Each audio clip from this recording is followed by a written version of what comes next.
নমস্কার বন্ধুরা, আমি তোমাদের রঞ্জিত স্যার বলছি। আজকে তোমাদের ফার্স্ট সেমিস্টার হিস্ট্রি অনার্স যাদের আছে তাদের যে সেট পেপার আছে, এসএসসি পেপার, সেই সেট পেপারের সাজেশান নিয়ে এসেছি। দেখো, তোমাদের সেট পেপারের 30 নম্বরের কোশ্চেন লিখতে বলে একটা, আর 10 নম্বরের দুটো, 50 মার্কসের পরীক্ষা হয়।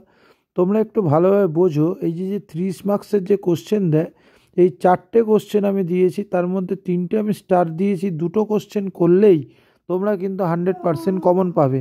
এবং তার সাথে সাথে তোমরা 10 মার্কসের দেখো আমি কটা কোশ্চেন দিয়েছি, এই কোশ্চেনগুলো স্টার মার্ক। এইগুলো তোমরা যদি এখন থেকে করো তোমরা কিন্তু 100% কমন পাবে। দেখো, জাদুঘর বা সংগ্রহশালা কি, এর প্রকারভেদ বা কত প্রকার জাদুঘর আলোচনা করো।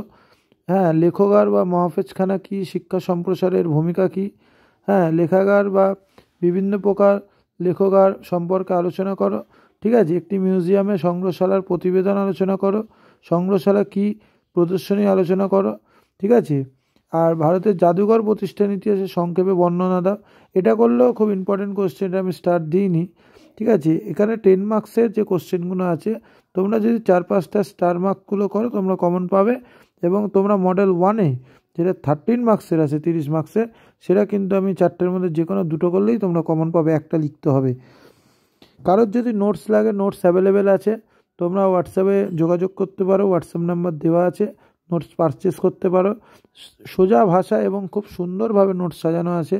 এবং অনার্সের এবং minor history all subject first সেমিস্টারের সাজেশান কিন্তু তোমাদের পিডিএফ আছে।